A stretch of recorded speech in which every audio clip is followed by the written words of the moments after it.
사도신경 우리의 신앙 고백 사도신경 우리의 신앙 고백 사도신경 우리의 신앙 고백 자 1, 2, 3, 4 나는 전능하신 아버지 하나님 천지의 창조주를 믿습니다. 나는 그의 유일하신 아들 우리 주 예수 그리스도를 믿습니다. 그는 성령으로 잉태되어 동정녀 마리아에게서 나시고 본디오 빌라도에게 고난을 받아 십자가에 못 박혀 죽으시고 장사된 지 사흘 만에 죽은 자 가운데서 다시 살아나셨으며 하늘에 오르시어 전능하신 아버지 하나님 우편에 앉아 계시다가 거기로부터 살아있는 자와 죽은 자를 심판하러 오십니다.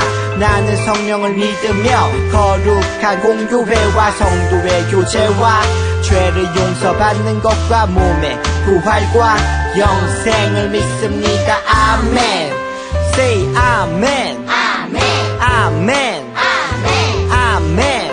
Say 아멘. 아멘 아멘. 아멘 아멘.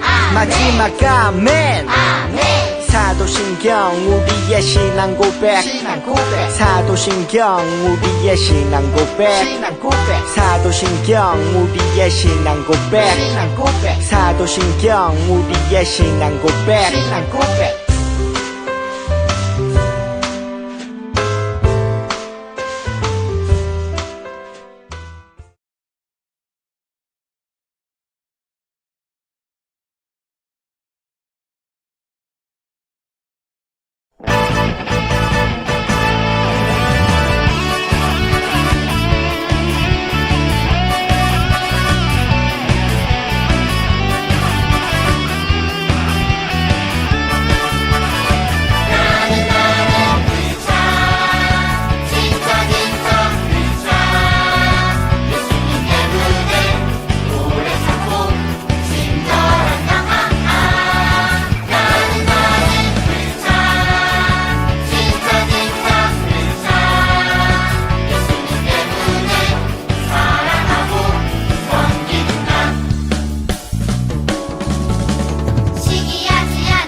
우리를 사랑하시는 하나님 아버지, 지난 한 주간 하나님의 사랑과 은혜 가운데 안전하게 지켜주셔서 감사합니다. 이 시간 가정에서 함께 영상으로 예배를 드립니다. 성령님 초청합니다. 성령님, 우리 친구들 가정 가운데 함께하여 주세요. 예배 시간에 말씀에 집중하며 하나님이 주시는 말씀을 기억하고 하나님의 사랑을 경험하기 원합니다. 우리를 사랑하시며 우리와 함께하여 주시는 예수 그리스도의 이름으로 기도합니다. 아멘.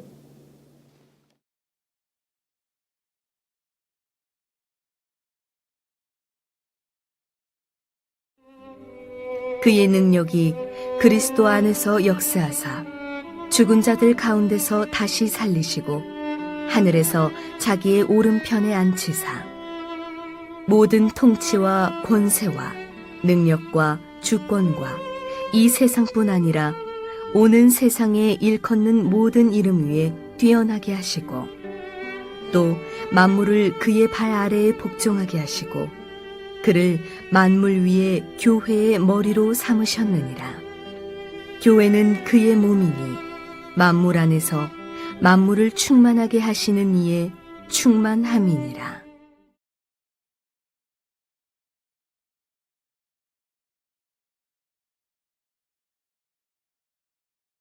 여러분, 오늘 말씀에서 바울은 교회에 비밀이 있다고 이야기하고 있어요.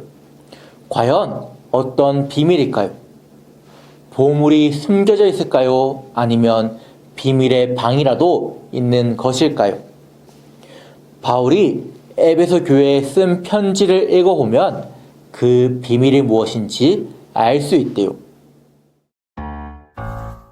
로마에 도착한 바울은 집에 갇힌 상태에서 복음을 전했어요. 여러 교회에 편지를 보내서 용기를 주고 말씀을 가르치는 일도 멈추지 않았죠. 이때 쓴 편지를 옥중서신이라고 불러요. 옥에 갇힌 중에 쓴 편지라는 뜻이지요. 옥중서신에는 에베소서, 빌립보서, 골로새서, 빌레몬서가 있어요. 에베소서는 에베소 교회에 쓴 편지로 예수님과 교회 사이를 잘 설명해줘요.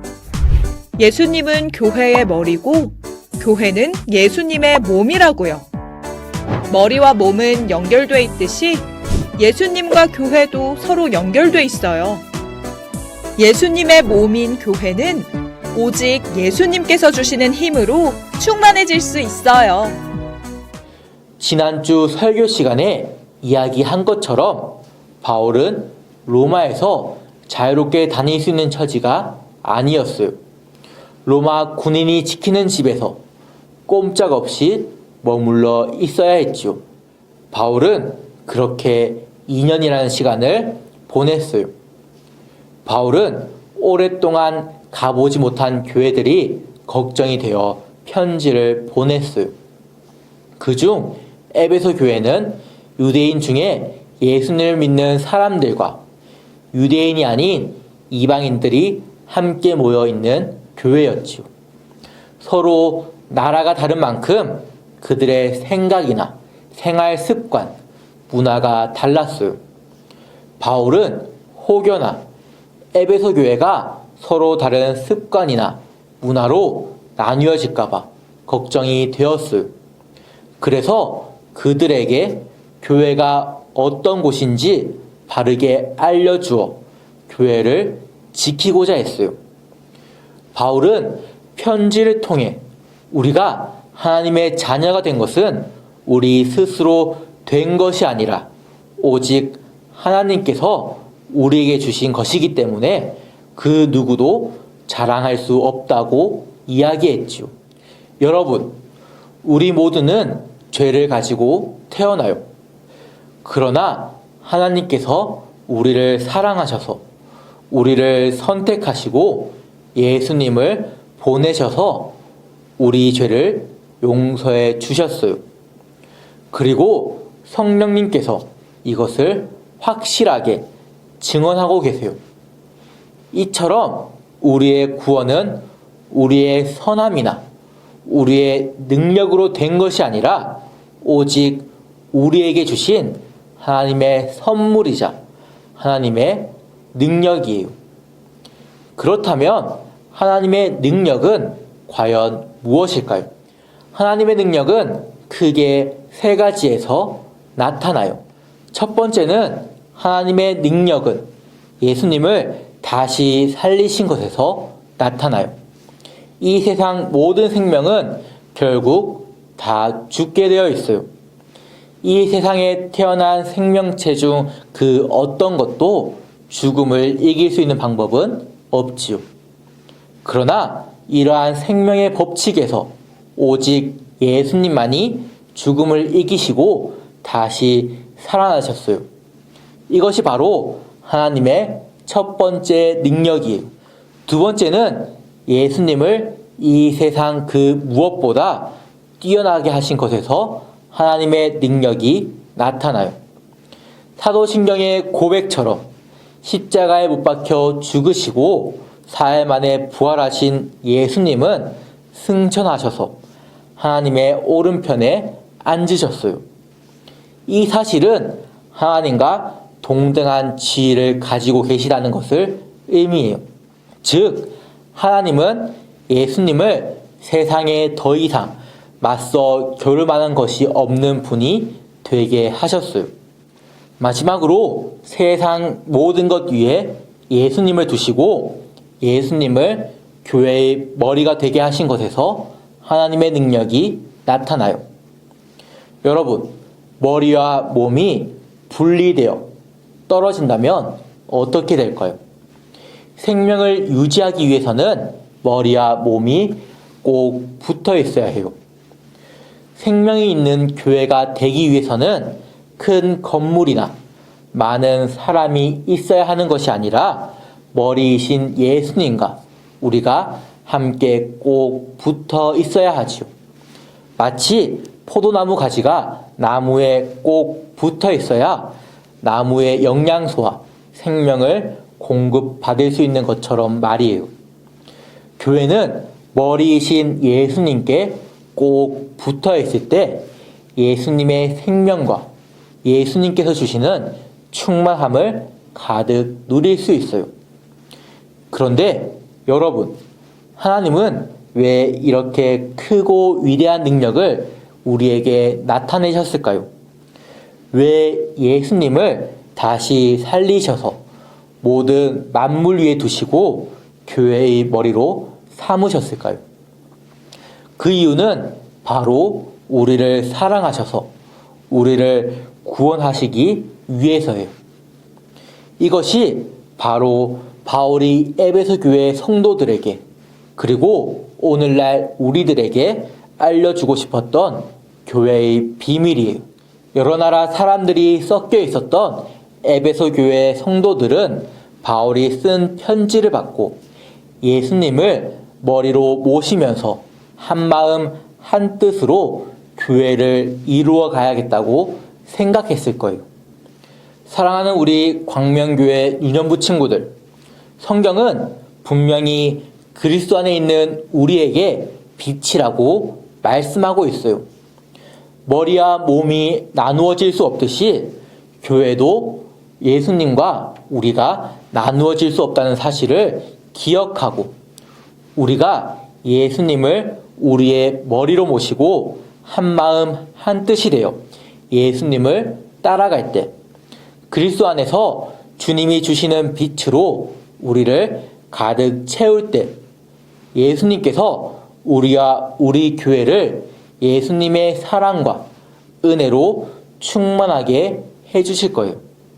우리 함께 이 비밀을 믿으며 살아가기를 소망합니다. 우리 이 시간 두 손 모으고 눈 감고 기도하겠습니다. 하나님 아버지, 우리를 사랑하셔서 예수 그리스도를 통해 큰 능력을 보여주신 것에 감사드립니다. 값없이 주신 하나님의 은혜의 선물을 기억하며 하나님의 크고 놀라운 능력을 믿고 의지하기 원합니다. 교회의 머리가 되시는 예수님 안에 함께 거하며 하나님의 크고 은밀한 비밀을 깨달을 수 있도록 도와주세요. 한 주간도 하나님의 사랑 안에 그리스도인의 빛이 가득 넘쳐나기 원합니다. 우리를 사랑하시며 우리의 머리가 되시는 예수 그리스도의 이름으로 기도합니다. 아멘.